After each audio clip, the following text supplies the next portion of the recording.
upcoming N8 Identity and Data443 presentation on GDPR data classification, data security, data compliance, everything related to data, of course. Jay is just joining us, a little bit of a snafu on my behalf on the sign up link. So he'll be joining us in a few seconds. What I wanted to do was, let's kick off the recording as well. And there we go. We're also live on Facebook as well. Looks like we got a few folks following there too, which is great. What we're trying to do with this seminar is primarily look at the concept of data classification and how it's going to be impacted by data GDPR, other types of infrastructure stuff like data security policies that are globally based, such as the Canadian PIPEDA policy and others that are forthcoming. We're seeing, for example, the state of California has some draft legislation that's out today already talking about a GDPR-like policy. And certainly California's been ahead of the game on other types of policies, especially things like breach notification. So we, from a high level as technologists, we probably expect some of this stuff to pass pretty quickly in the US.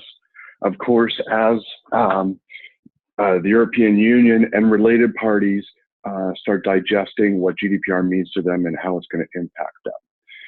We're starting to see more understanding of what that looks like, and definitely more of a rounded approach by organizations as opposed to a panic type of approach. More folks are saying, listen, we didn't hit the deadline passed, the world did not end, but certainly the risks going forward are significant, and also the benefit to consumers and businesses are starting to become more demonstrable as well. What we're starting to see is that businesses are starting to say that I want to be a secure and trusted partner for our customers, and certainly also they want to be something that is could be more reliant upon by the customers. We're seeing that the organizations are also trying to mitigate and reduce the risk around data retention as a whole. I think if you talk to many organizations, they'd rather probably not hold as much information as they do today. They're finding, of course, there's a lot of risk, never mind the cost to secure it. And if they could just, have a transaction with you and be able to go back to that transaction and maybe even not even know anything about you personally to facilitate that transaction or to facilitate audit requirements and these sort of things, I think most organizations would prefer that type of approach. Certainly, we're seeing things like blockchain driving some of that behavior, where it is something that folks can subscribe to parts of the chain to do the transaction with you, but then after that, you don't really have a relationship and the data resides somewhere else. I suspect we're going to see this crossroads of privacy management and blockchain-like technologies helping to facilitate, self-control over privacy. And we're working on a bunch of things in that area, and it's definitely early days, but certainly there's quite a few interesting things as well coming up on that side. Looks like Mr. O'Donnell has joined us. I know he's been very busy with you want to mute yourself there, Jay? Sorry, probably the speaker. Jay has been very busy with a lot of travel the past few weeks, working and showing his latest and greatest incarnation of the Identity and Access Management Hub that he's been working on with his team. We showed this webinar last summer, actually, and we had great reviews and, of course, spawned off a lot of conversations. The product's come a long, long way since then, much like Classy Docs has as well. And certainly what Jay and I have, we speak fairly often, and what we're seeing is there's definitely an industry shift happening, and we're working hard to keep abreast of that. Driving some of these use cases forward, building things obviously that customers want, but also being there for some of the forthcoming things like data privacy regulations and these sort of things that organizations may not have a need for yet, or know that they have a requirement for either. So the Access Hub is really centered around the control of the persona, the identity, and really a lot of this is, historic legacy identity and access management stuff hasn't really been working for a long time. If you've been in IT for any sort of time, you'll see for sure that it's been something that's been very, difficult to manage, and certainly for organizations to absorb. So, Jay's going to go through his spiel. We'll take a few questions along the way. Just drop them into the chat window, and I'll be managing them if I can see them properly. And then also, we'll be showing some of the product set as we go forward, and of course, Classy Docs as well. So, Jay, I think, are you in? Yeah, can you hear me? Yes, sir. Got you. Thank you. Okay, great. Well, thanks to everybody for joining. I'm going to kind of talk in more broad terms. I know the high level was specifically focused on Active Directory, but with GDPR, Active Directory is only one element, and when you put the proper controls in place, they should apply not only to Active Directory, especially for those organizations who may be using Active Directory or Azure AD or Azure AD B2C for their consumer-facing user store and for controls. This stuff is all applicable to those platforms, as well as other platforms where you may be storing personal information of your customers or consumers.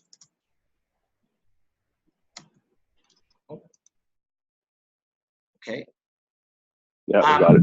Cool. Just some GDPR facts, just as a high level. Jason's probably already talked about these, but GDPR is not limited to just the European Union members. It applies to any personal data of residents of the EU. So if you're a US organization, Canadian organization, Brazilian organization, or any other, and you have personally identifiable information of residents of the EU, you are required to conform. I apologize for the spelling error there that I just saw on the bottom point. Number two, organizations are required to appoint a data protection officer. And this data protection officer is required to perform compliance assessment and to monitor the controls within the organization. A big part of this, first of all, is you have to have systems in place that allow you to monitor the controls. A lot of technologies underlying may not necessarily have the capability of monitoring these controls in an elegant way, and that's where products like the Access Hub or identity governance platforms can provide significant value in driving down the cost of your audit and driving down the cost of ensuring continuous compliance. The third one here, privacy controls must be implemented on all systems that contain personal information, and you must be able to monitor, as I mentioned. The fourth one, significant penalties for non-compliance. This is somewhat unique to GDPR, and I think we are going to see other future regulatory systems that are put in place are going to follow suit. And then the last one, and most importantly, the data is already passed. So if you are not compliant, you are in a gray area of the zone. And what we're going to show you here, and our technologies, not only Data443's Classy Docs, but also N8's the Access Hub, one of the real key value propositions of our technologies collectively is that they can be deployed very, very rapidly. You don't need to take, most identity governance platforms take, months and years to deploy or customize or what have you. Our technologies can be deployed in weeks. Okay, so how does identity governance play a role in GDPR compliance? Identity governance is really one of the keystones for GDPR compliance and monitoring. It's the gateway by which people ultimately are authenticating and are provided access through roles and all of those kind of elements to access either the systems or, more importantly, the corresponding data that may apply or may be applicable to GDPR. And because of that, it's a control point that is the main point at which, after a user authenticates, it provides you broad-based visibility of who has access to what and what they are doing. It provides key governance controls to PII, the ability to establish policies, business level approvals that may be unique after the data has been classified. You may want to have unique processes and approval flows for entitlements or accesses that apply specifically to GDPR compliance. It allows you to audit and perform access certification reviews around those key roles or groups or entitlements that ultimately unlock access to those PII-related items. It provides visibility, and we have a pretty compelling portion of the Access Hub is all about remediating problems, right? Because problems will happen. You have data, not only in terms of accounts and entitlements and roles and data in structured and unstructured formats throughout the organization. A big portion of the process is you are going to have gaps, you are going to have issues. So how do I monitor and manage and remediate those issues as they come up? In the product, we're using AI and machine learning very, very heavily, and this is a key differentiator in our product, and also ties very, very nicely into the GDPR and compliance needs.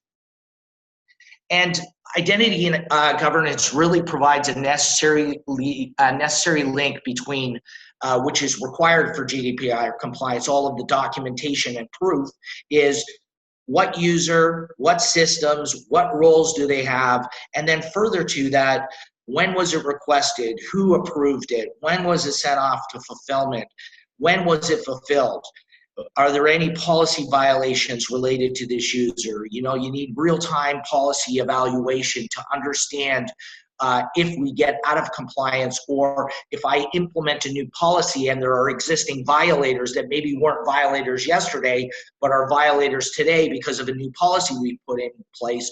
How do we identify those people that are in violation and remediate that violation in a very simple, easy, and automated way?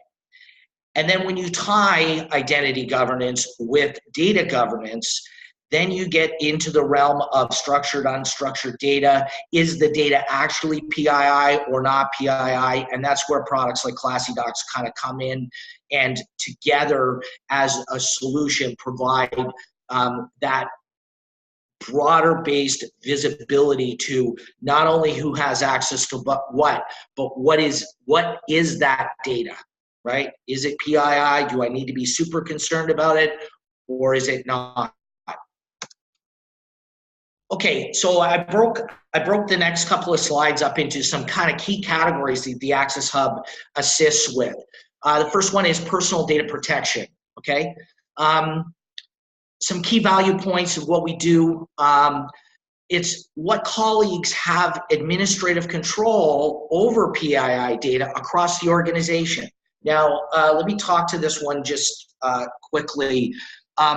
What separates the Access Hub in a lot of ways from other competing products in the marketplace?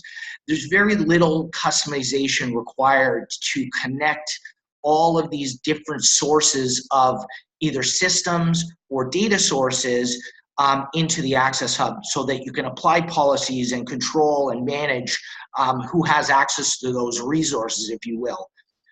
Most of the competing products in the marketplace, the challenge that you have with them is that because they're so heavily customized, it really takes a long time to implement certain functionality.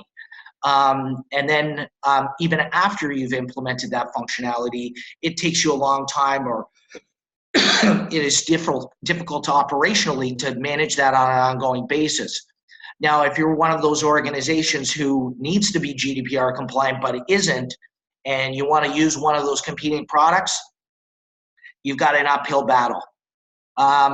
Some of the other value points are who can access this data, who has the necessary privileges to gain access to this, excuse me, who accessed it and when, the ability to assign system owners to each system of record, right? Again, another GDPR requirement, you have to have documented history of all of this stuff, who owns it, who's responsible for it. As I mentioned, AI and machine learning provides peer analysis and guidance associated with PII data access. And what this is basically helping non-technical business people, arming them with additional information that helps them make appropriate business choice as to whether this person should have that access or not. Regularly scheduled access reviews around GDPR key elements and other elements, regardless of system, at the organization level, at the system level, or even at the entitlement level. So when I say at the entitlement level, if you have a specific, let's say an AD group that unlocks access, or you have a bunch of data that's stored in a share somewhere, and that share contains data or files or what have you that is PII, you can do certification or access certification reviews by that entitlement. So what that means is I'm certifying that only these people who have this group membership, I'm reviewing just that group membership, not the entire Active Directory infrastructure, if I so chose. We take a very least access privilege approach and approvals for all access requests. You don't have to have approvals, but for any GDPR related stuff, you need to have it so that you can provide that entire historical record of what was requested, when it was requested, by who approved it, and so on and so forth. It provides a real clean way, and one of the challenges I think organizationally is, how do I remediate the access? Right? How when I have a challenge or have a problem, how do I remediate that? How can I do this efficiently rather than having an army of people responsible to remediate that? How can I monitor that process?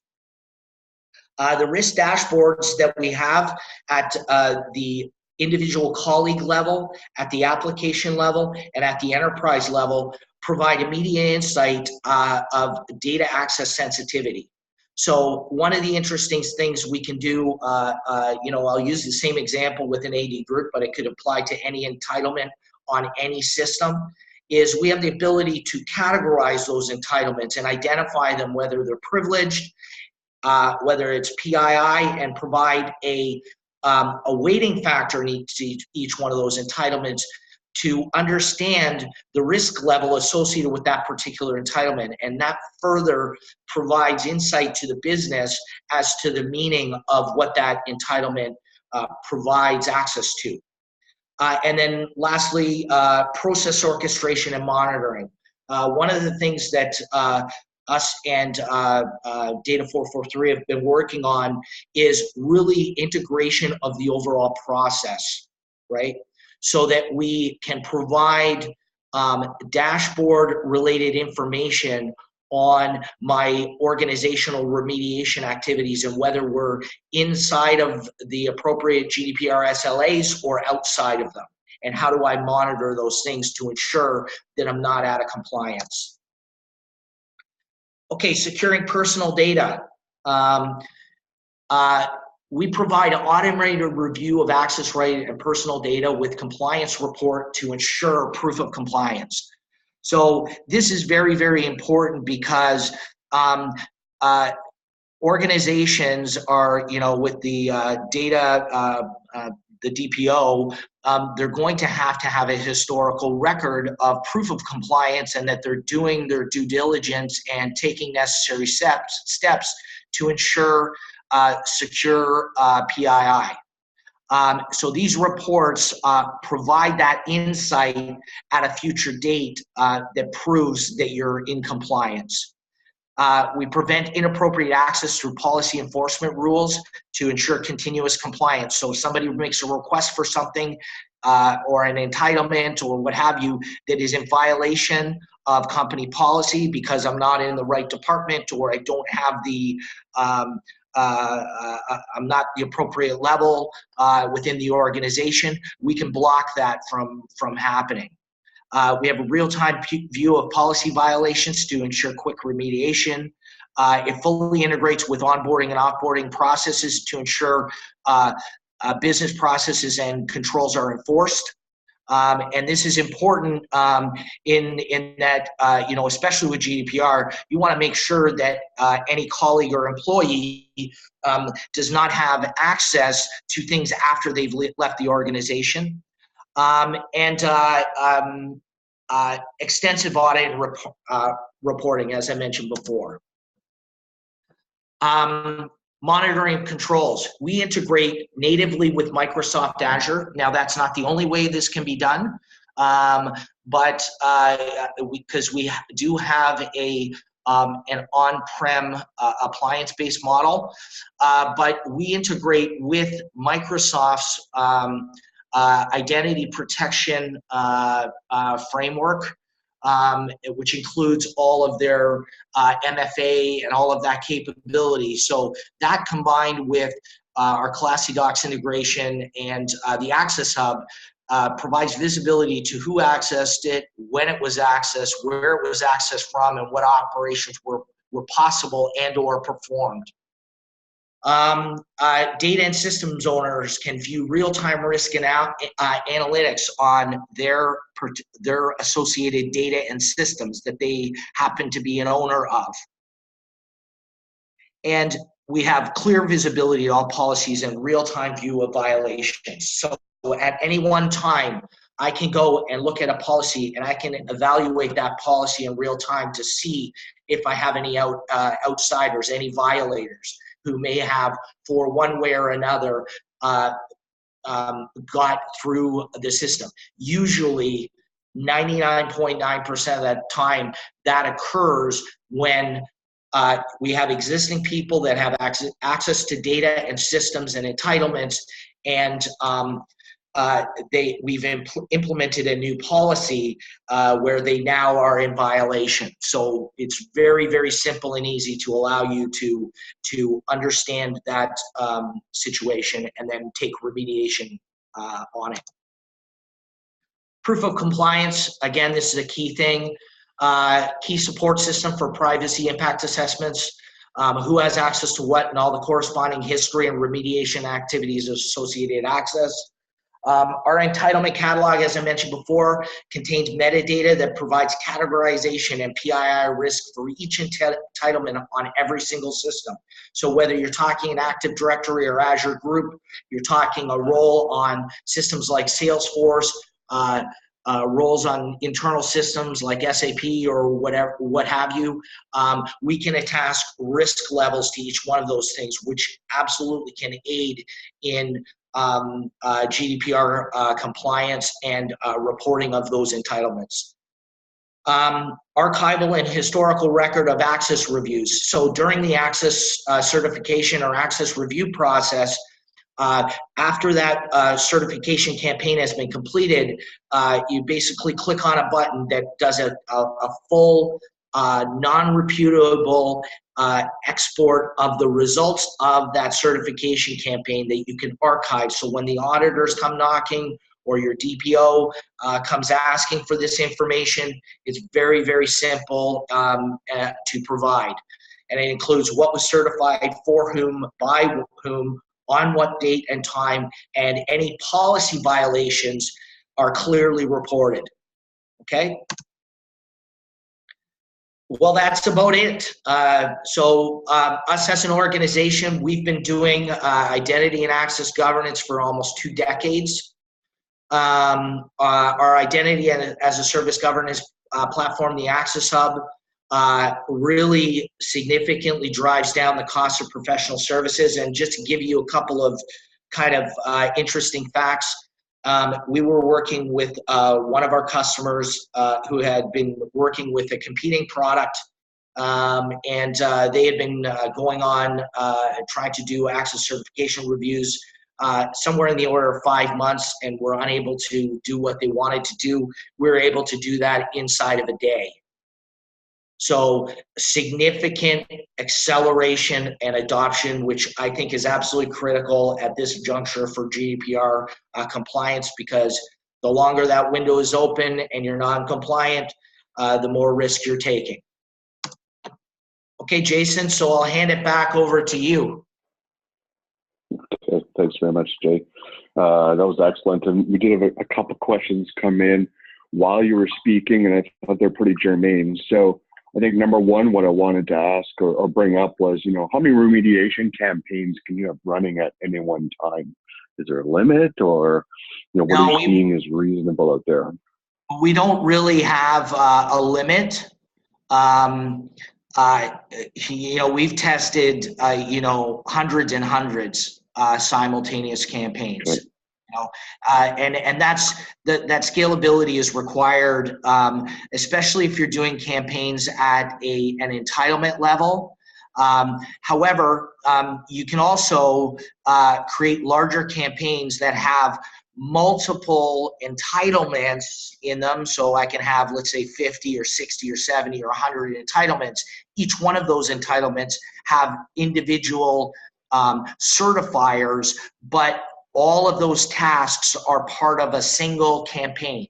So you could create a PII campaign, for example, and do access certification at an entitlement level for all of your resources that contain PII data. Right. And it's definitely important for that ability to spin them up really quickly, for sure, especially, like I said, with the whole GDPR thing coming down the pipe. What's interesting on that side as well, just to let everyone know on the GDPR side, a lot of your requirements around, providing the ability to manage who's got access to what, how often, and what they're actually using for is a core tenet requirement of the GDPR. The main reason behind it is that anyone, essentially, whether they're a customer or not, actually can come up to you as a business and say, tell me what you have, who's got access to it, and what is it being used for. And you only have 30 days to respond to that authoritatively. It's not just, we think we have you here and here. It's, you must say, I only have you here and here, and I'm certifying as such as well. So, the concept of a DSAR, data subject access request, is not new. The UK, for the United Kingdom, for example, has had the subject access request process for many, many years. And the only real difference between the two is that, number one, the GDPR flavor has no cost associated to it. So now anyone can request any of them without being too arduous. And of course, there's the response times. So when you think the 30-day thing, you're like, okay, maybe we can, crawl through all of our file systems, our databases, and quickly pull out that information.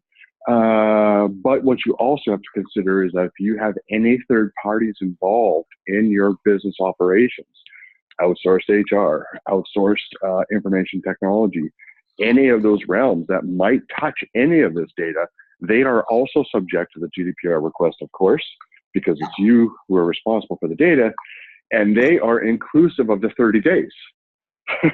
So it might take them 10, 15, 20 days to do, or more, forbid, right? And that counts towards your 30. So I think that's one thing a lot of people are starting to realize is that, wow, we've got really long tentacles on data here, and it involves so many different people that, that 30 days is really, really tight all of a sudden. Well, and we covered a lot of that. Go ahead. So, and just to follow on that point, the easy part is on systems that are automated. That's fairly straightforward. It's when you involve people or you have manual effort. And you and I, Jason, have talked at length and are working on future capabilities so that not only can we provide dashboard visibility to all of those activities, whether they're automated or manual, but then also provide the SLA visibility to the business leaders as to how well are we doing at the enterprise level, how well are we doing all rolled up, or at an individual level. So Sally did her DSAR request, and she submitted it 22 days ago, but we've only done 1% of the activities, so we're in the red. Yeah. Right. Exactly. So, and there's keep a lot. talking. I'm looking for a slide. Keep going. Sure. And I can envision, and again, this is moving forward because I believe that GDPR is the right thing to do. Just me personally as a consumer, it's challenging as an IT professional and as a technology vendor, but it's the right thing to do from a consumer perspective, right? So, ultimately where we would like to take that SLA stuff is a calculation of the penalty related to that particular item. So that with the risk associated to it, yeah. That's right, exactly. Yeah. You attach a dollar amount at an enterprise level to the executives to say, here's what your potential GDPR penalty exposure is, right? Yeah, and that's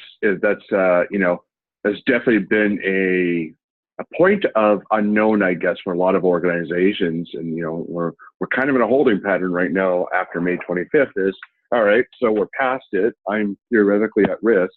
What's going to happen? And most businesses, want to know the risk, and the risk calculations only get better when they're quantified, right? So, as I was saying, Jason, just the first step, however, is having visibility to it. Yeah. Absolutely. When you've got all of these activities happening through all of these systems and manual activities, you need to have a place where you can monitor the collective activities that are going on, whether they're manual, whether they are my systems, whether it's a third party. It's really irrelevant, right? Because the organization is at risk. And that's what we spent, close to an hour on yesterday, and folks can look back through our history or ask us for the video from yesterday when we spent all that time with Process Maker. And the idea there is, there's a flexible workflow platform that will do things like triggering Class C docs, triggering a recertification campaign through N8 to make sure that, Joe is supposed to have access to this file share, for example, but also triggering external systems, whether they're, an actual IT system or even just a person.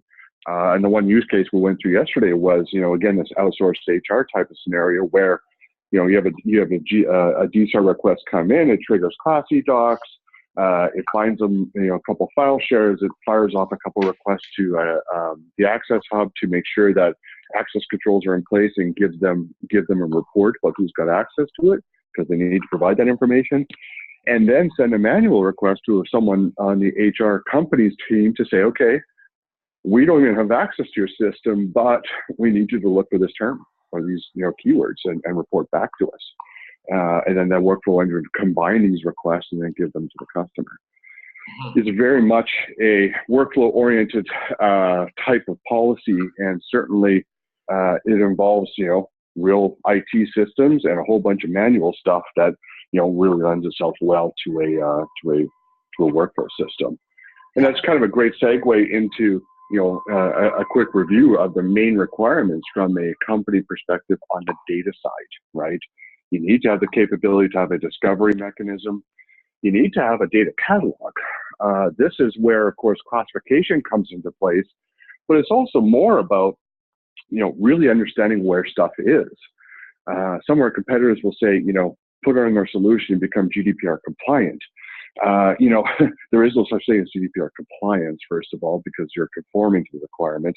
But the other thing you're trying to do is you can't just say, oh, I think I have sensitive information here, here, and here.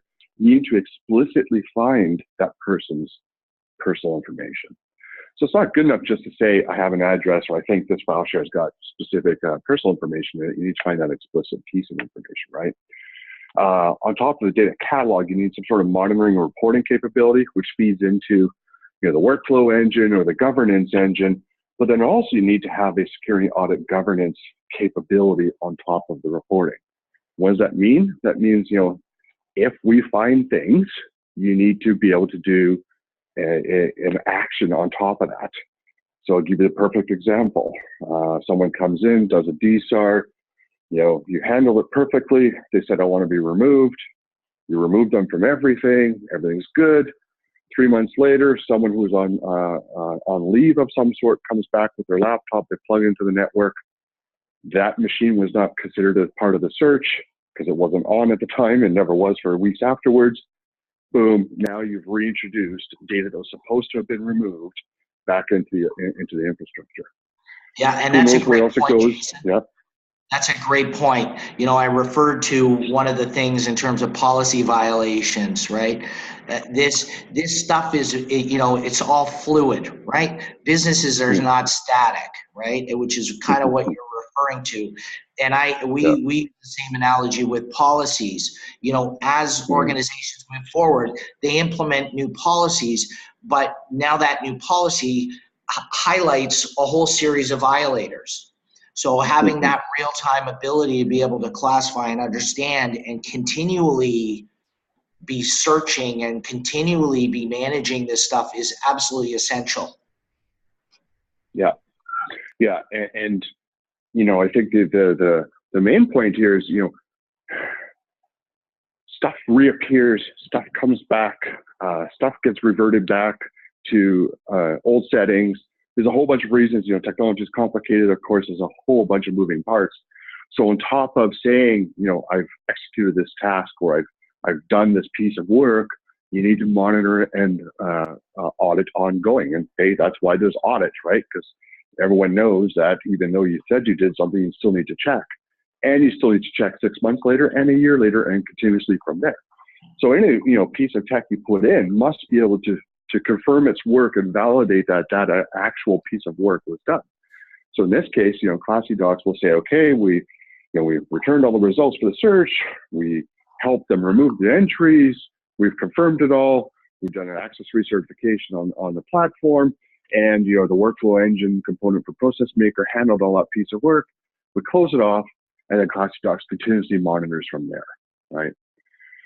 And the biggest piece of advice we've been having from all of our discussions with potential clients is that their legal counsel, and this is not advice from me because I'm certainly not a lawyer, has basically stated, though, any responses, any attempts to respond should be as best as possible to be as complete and valid as possible. And as you're going through this GDPR journey, and this is for anyone in the EU or in the US, you should be documenting not just what you're doing today, but also what your future strategy is for data privacy within the organization. I think it's pretty well universally accepted that no one is 100% ready today. I don't know anyone that is confident with their GDPR stance, including the Facebooks of the world. These are all really big data problems. And until you start a whole new platform from scratch with data privacy in mind first, you're never going to, it's going to take a long time to get there. So what council's been recommending to a lot of folks is saying, hey, let's get your strategy together. Let's get your project plan together, your roadmap, and keep that up to date, but then also keep that handy for when something happens, you can be able to say, listen, we weren't perfect, we tried, we did this, and here's our roadmap to make sure we get better. It's the same approach with even breach notification now too, is that they're starting to mandate not just a notification of breach, but also what the immediate protection mechanism you've been doing and what the remediation is also to that breach, right? So, I think from a legal perspective, it helps to mitigate any sort of fines essentially, and really keeping that nice and clean if possible. What I wanted to show you was a bit of Classy Docs as well, in case some of you have not seen it.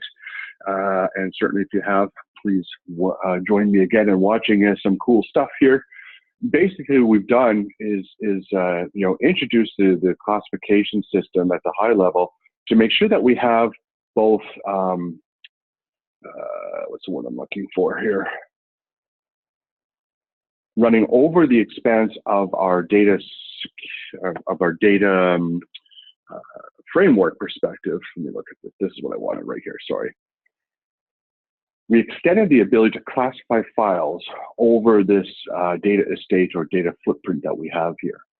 So what you can see at the top is, obviously anything in the office world, on-premise or in the cloud, very simple add-in that anyone can distribute very quickly to their stack, and everything talks to the back end over SSL, very simple technology.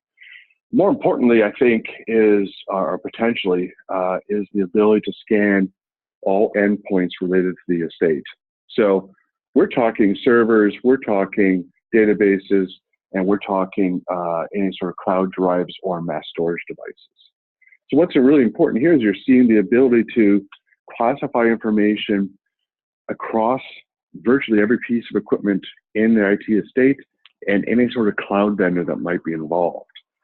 We've got some technology bits coming up that extend our footprint into almost 400 different repositories, including things like QuickBooks and CRM platforms, to facilitate this classification and GDPR search capability. Okay. So what we've done with that is said, okay, we've extended it to a lot of IT real estate. We want to start looking at doing explicit queries to support a GDPR DSAR request. So in essence, all the administrator or end user has to do is enter a keyword into their set text pattern here, search, and then let the system start crawling throughout the infrastructure. And as the system crawls through the infrastructure, it starts reporting results, okay? So it's finding a bunch of information on my laptop, for example, that's in the lab, and then also found information in the database specifically as well. So in this case, I was looking for an email address, which is definitely a piece of PII, and we found it in a couple different data sources. Same thing, I think, for this address. I think I can't remember if we had any results for this one or not. Let me just look at another one. Here's another one. So Connor, for example, is another explicit PII search we did, finding it in several different locations, and then these results are rolled up to kind of the interested party. And in this case, it could be just this console. As we showed yesterday, it could be the process maker workflow engine. And it could also be the access hub as well if the request is initiated out of there. So you're seeing the ability to roll up these results into these disparate platforms and not just give out, location and what the file name is, but also give out all of the Active Directory permissions as well. So you're seeing right here is kind of is essentially a syslog for data classification. And you're seeing in this case, we're, like a SIM, we're logging all information, and then we're also tracking all the security permissions that go with them. This information goes into tools like the Access Hub directly, and now can be used for decision-making, for example, right? Somebody requested access to a file share, the manager can say, Jason requested access to this file share. The results for that file share tell me that not only are there too many permissions on it, but also that 80% of the files in there are classified as confidential. Do I really want to allow that? Is that something we should be doing? It gives much more decision making for automated systems as well, because of course now they can calculate these values and say that's too many permissions, or Jason doesn't need read and execute, he only needs read access to the file. So a lot of capabilities in that area. And of course, what we're doing on the governance side is taking these GDPR results and extending them a little bit further into the governance side. So remember when I said you need to be able to classify information and govern it accordingly afterwards. What we're saying here is I am able to make sure that, for example, this Hong Kong user group should never have access to anyone related to this GDPR query. This is a good example where you say the DSAR requester said, please remove me from everything. Well, that's exactly what we're able to do here to say, if that ever comes back, for whatever reason, right? Who knows why? I want to send an email alert, an email or a sim alert, and I might even want to run some PowerShell or a script. Okay, so with the, you're really extending the capability of the platform that is, searching across hundreds of repositories, continuously crawling, always looking, and then also seeing the fact that, hey, this piece of data popped up again somehow, somewhere. Here's exactly where it is, and here's the action I'm supposed to take on it. Okay, so it's the end-to-end use case remediation for a GDPR DSAR, and also any other essentially forthcoming privacy laws. If you look at what GDPR was based on, is based on the existing Data Protection Act in the UK, but also borrows quite a few things from the TIPEDA Act, which was introduced in Canada, I think 6-7 years ago now, where same idea. You had right to discovery, you had right to removal, not as many financial penalties and not as an aggressive timeline, but certainly the foundational bits were uplifted into GDPR. So you can really expect any new legislation or kind of going to be like a super GDPR with additional explicitness, which I think is good for everyone in business. Having more specificity in law, I think, is always good. But also potentially a little more aggressive on the fines and timelines. I think when I speak to auditors today, a lot of them are saying, listen, there's tools out there. There's no reason why it should take you 6 months to find something or a year to delete something. We know that there's capability out there, like ClassyDocs or other tools, that can do that sort of remediation work much faster than what you've invested in today. So certainly we're seeing that businesses are getting a lot more pressure to deliver on some of these, on some of this information. Show you just a quick couple dashboards or two. This information can be garnered in literally just a few hours. That's a really key consideration here with the Access Hub and or ClassyDocs in that example. They're both deployable via the cloud. It's our preferred deployment method. We have on-prem options as well. We know there's reasons to keep data on-premise. That's fine. We fully support that on both sides. But what's really important here, if your time to mark or time to value is really important, or if you're late, or if you have an active problem, which we're going to start seeing soon when people are getting late on their DSARs, you will need to deploy things very quickly. So from the ClassyDocs example, when we confirm our relationship, basically, we're able to spin up the cloud instance in about an hour or two. We go through a quick customization tailoring session with you. That's about another hour or two as well. And then from there, you're ready to go. You deploy the file scanners or the agents on premise or against our cloud repositories, and we're able to start classifying information immediately. You start getting reporting like this within minutes as we start rolling in the data. And of course, you can start making your decisions or even starting to run your DSARs against that information right away as well. So it's really important to get that going quickly and start delivering results, especially, like I said, if you might have a problem. The whole point with the ClassyDocs infrastructure was that it was designed to be iterative and not need to be heavily analyzed up front. So it's the same thing that Jay and his team took as well from kind of the dark old days of IT, where you would have to spend thousands of hours of team member hours across teams and committees and all these sort of things to analyze your requirements and then do all these matrices and agree on all these things and codify it, and then realize that you just spent 6 months and all the rules have changed already again, and then redo it again. And all of these, really expensive professional services work efforts, basically, which is great for service providers, who do that kind of business, of course. Not so great for customers. We've designed both platforms to be iterative up front. So the ability to rapidly change a policy or change a requirement and have it affect the infrastructure without having to push out software, do a major code change, promotion, no upgrades, all these sort of things. So in reality, what you're seeing with ClassyDocs in this example, Jay will be happy to show you on their side as well, is, we can add a new rule or text pattern very quickly to the infrastructure. Just grab that regular expression. I'm going to add it as a policy. And now immediately the rest of the infrastructure is responding to that policy change because they all pull from the same source. So within 1 minute, the whole infrastructure within the organization is pulling this new data set and new policy change and executing it. Same thing with the GDPR search. As soon as you enter a new query, these guys grab it and then they start executing it as well. So the main point here is you could deploy very quickly, very lightly, without putting too much thought or effort into the deployment for day one, and then iteratively get better and stronger as you go forward. Jay, I think you were going to say something about roles probably in that case. Yeah, I think this is key. There's a number of different ways, and when I distill all of what you just said there, really what this comes down to is it improves your business's agility, it improves your audit readiness, it improves your ability to establish and modify and change and evolve your controls.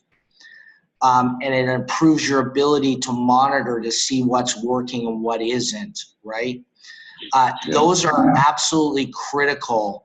And if you have the old legacy monolithic platforms that take you huge amounts of time and effort to customize and write code and implement those changes and then put it into the dev environment and test, and then into my systems integration test environment, then my user acceptance test environment, then my production environment, just to get to the point where you can see how effective it is. It's just way too long. The company, the organization, in this case, a big part of security is being agile and having the ability to react to change. Not only is that great from a business perspective, it's also great from a security perspective, because there will be problems, there will be issues. It's about how you react and remediate those problems and how efficiently and quickly you can do that, rather than having an army of people working around the clock and literally taking weeks and weeks and weeks of effort just to fix the problems as they arise. Yeah, it's definitely been a long-term issue in most of information security, where all the policies, enforcements, and kind of rules of the tool were always managed by IT. The tool itself was probably pretty good. If you think of a DLP provider, they protect data quite well, but their rules are pretty bad. And in reality, those rules, they're bad because they're out of sync with the business. Not that they're wrong, they're just out of sync. So, your DLP tool is not going to know that, tomorrow morning that Project Orange is a code word project for the company, and, no way should any document ever leave the premise with the word Project Orange on it. Well, until someone tells IT to put that rule in place, it ain't going to happen. And this is kind of the shift in security tools. And I think, we're leading the way in this area by saying we're delegating this out to the people who actually know the business. Hey, business leaders, managers, VPs, whoever that happens to be, they can manage the security tool within a nice interface that's mobile and friendly and, not hostile and all these sort of things, and let the business run the tool because, hey, they paid the bills. It's not IT. And I think there's a big gap in a lot of security tools that, frankly, that the industry's missed. And we firmly believe, and I think the analysis shows it, that when the business is running their own tools properly, they seem to have a lot better success, a heck of a lot better uptake of the investment. So people are actually starting to use it as opposed to avoiding it, which is the last thing you want to have happen, but seems to happen quite frequently. And of course, having the ability to demonstrate more value for the money that you're putting in place. Yeah, I agree, Jason. You're touching on some great points there. When you look at governance in general, whether it's identity governance, business governance, data governance, especially on the data and identity governance, it's not an IT responsibility.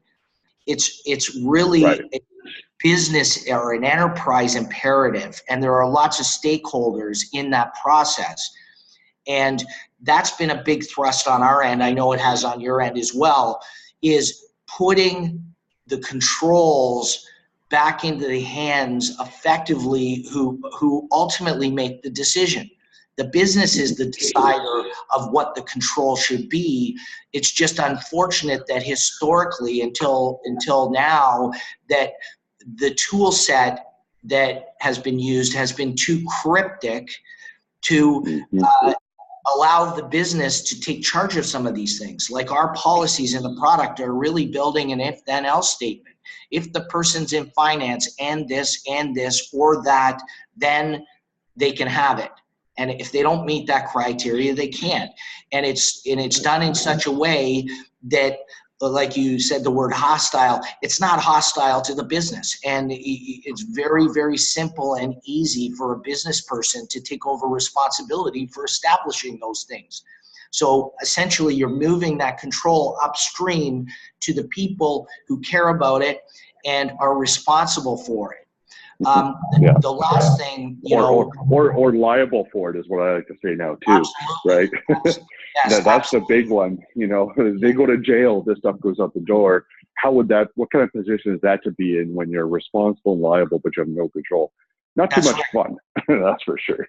And you referred to something else that I think is absolutely super important, and that is to start to be able to communicate to the customer, to the business person. If you grant this access, here's what that means, right? So not only just some cryptic entitlement, I want to know, and what we're doing with artificial intelligence and machine learning is we're doing peer analysis on each one of those entitlements to provide guidance to those business people on how likely it is, what the confidence level is that this person should have this access in the first place. And then further to what you were showing there is then tying those entitlements to what they actually mean. Okay, so this provides this person with these permissions on these shares. And inside of those shares, there are 1,000 documents that are marked as confidential, right? You're essentially arming that person with business information that allows them to make proper choice, because a lot of times the security exposures come from a number of different areas. Number one, what was granted was not fully understood as the ramifications of that grant. And the second thing is the visibility to what has been granted and what hasn't been granted, because there's been so much fragmentation.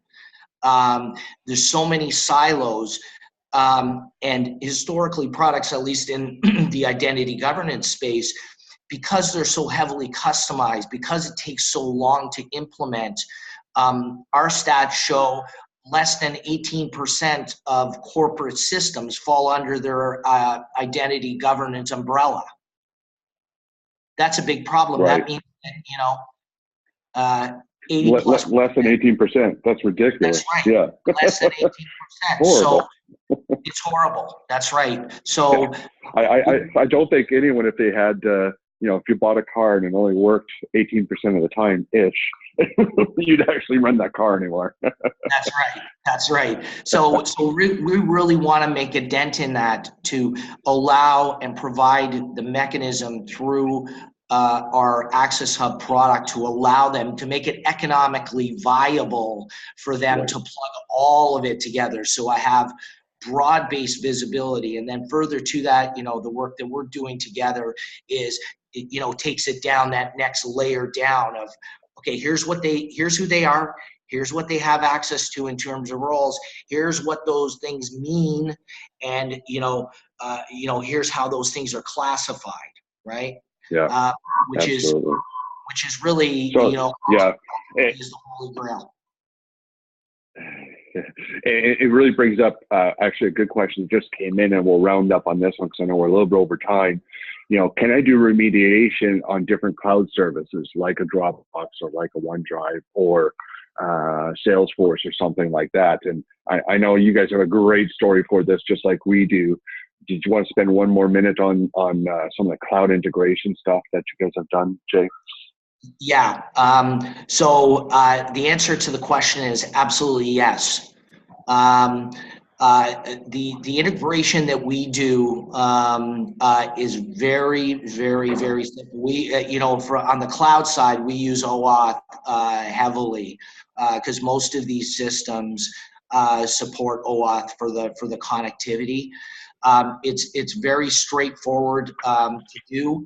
And one of the things that you have to keep in mind as well, we, even though we have connectors to Box and all of these kind of things that allow you to do these activities, and you can create certification campaigns based on any one of those platforms.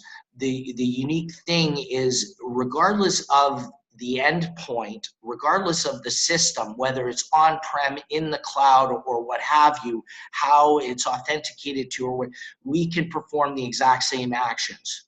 Okay, and the process by which you go through to utilize the Access Hub in that capacity is identical, regardless. We really, it's really irrelevant. So we've spent a significant amount of time and energy creating that continuity across these systems that provide you that capability, because if you've got to do it a different way for every single system, and you have you can't tie. I'll give you an example. Like we replicate and synchronize the entire group catalog for, let's say, Active Directory.